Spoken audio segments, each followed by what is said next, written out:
Water pump time. So this, I presume, is the thermostat. Yep, thermostat. Water pump.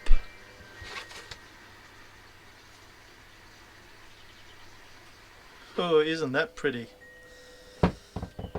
O-rings.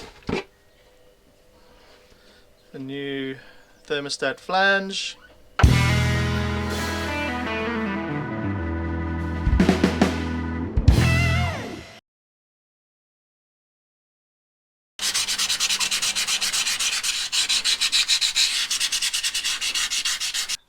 Now, if you are wondering, I did blow air from my compressor through the water passages just to make sure that anything that was loose inside there was blown out.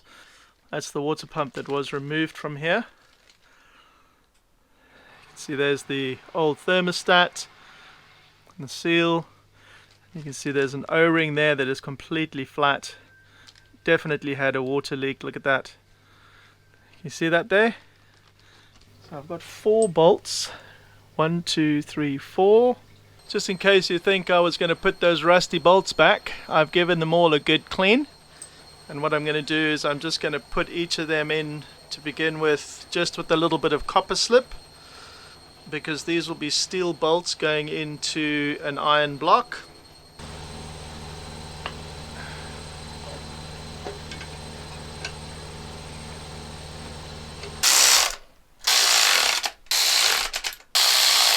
So water pump housing to block is 20 Newton meters, which is quite common for an M8. Now I need to install the thermostat, and the thermostat came with an O-ring as well. It's one of these Marley kits like this. The thermostat has got to go in there like that. Between it and its housing is this O-ring. Like that.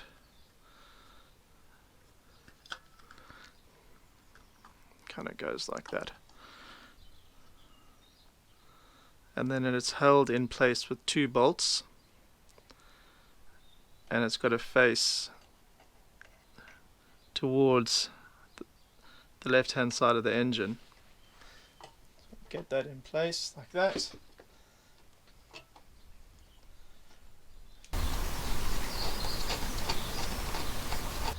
Torque is only 10 Newton meters.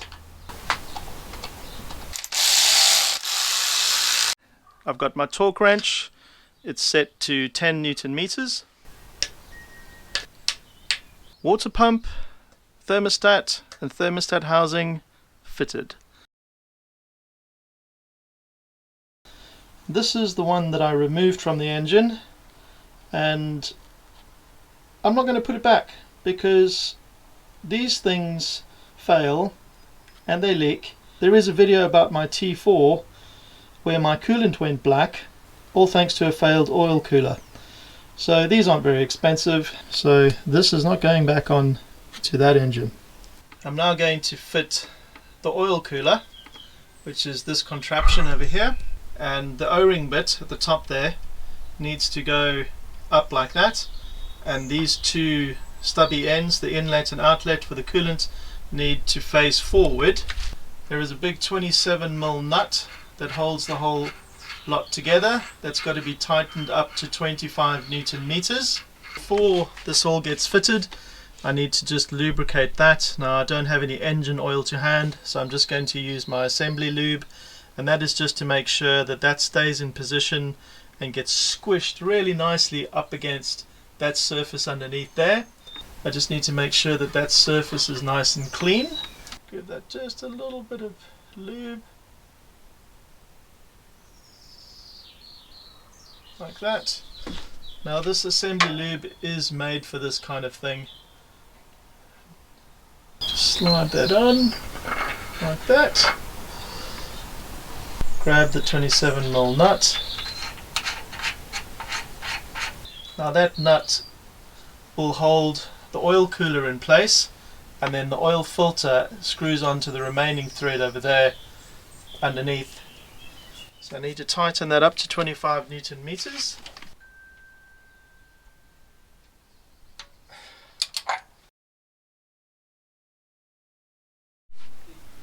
I need to fit the thermo time switch, which I presume is a fancy way of saying coolant temperature switch.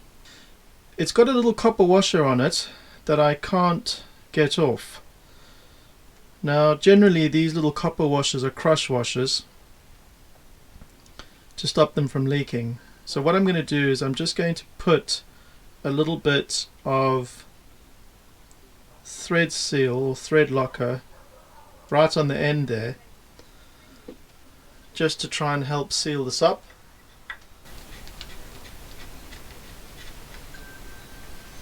So we'll give that a crank. Go, that should do it. Next step before I proceed is to torque up the crankshaft bolt correctly. So this is my original crankshaft bolt.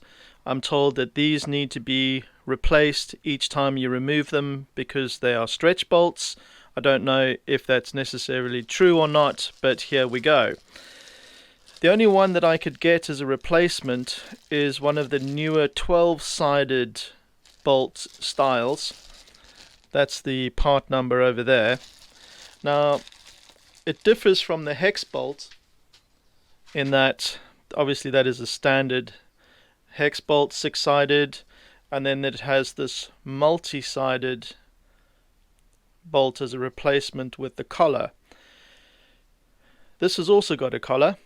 However, the torque specs for these two different bolts are quite different. So according to the manual, this bolt, the normal hex, is 180 Newton meters, lubricated. I will put thread lock on this because you don't want this working its way loose. This style bolt, on the other hand, is 90 Newton meters plus half a turn. I've never had a problem in the past just torquing them up with the big ergodurger. I have to lock the engine and prevent it from rotating while I do that. So let's give it a go. Used the impact wrench to tighten up this bolt to the point where I could see that it wasn't moving any further. What I'll do is, because I can't counter lock this or the flywheel just yet, I have to wait until I've fitted this pulley or put it back in the car where I can use the weight of the car to check the torque. Like I said, this has got to be 90 Newton meters plus half a turn. Pretty sure it's past that.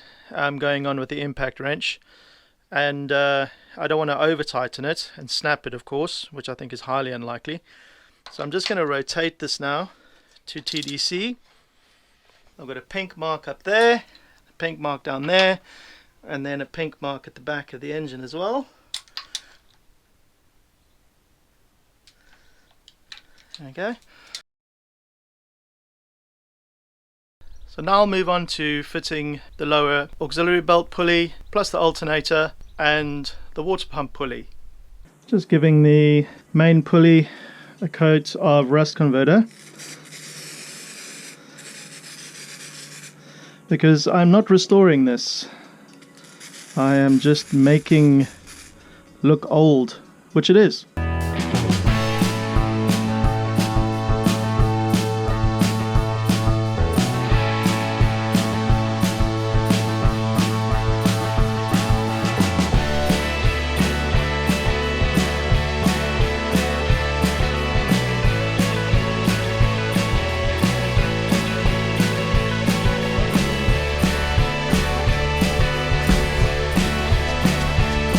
Getting the alternator ready to go back on.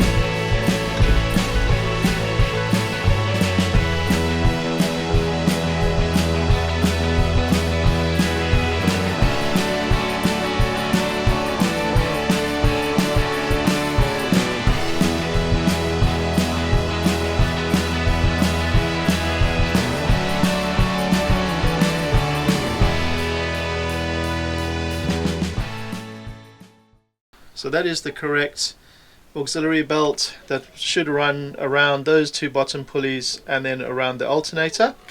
In addition to that, I have got a new alternator adjusting bolt to replace this one. Now the reason why I'm changing this one, earlier in the video you would have seen me struggling to wind the alternator back up on the adjustment over there, on the adjustment gear. Because if you look at the teeth on this adjustment bolt, you'll notice that they are pretty foobar.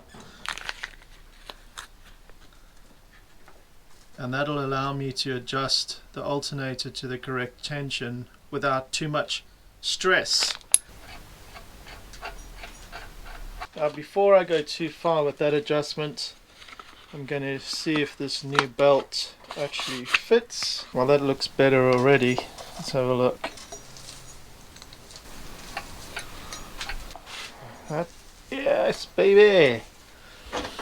And then we wind it back up. Right, so I need to get a 13 on that and lock these two together. Now I can always fine tune this when it's on the car. That's better. Cool!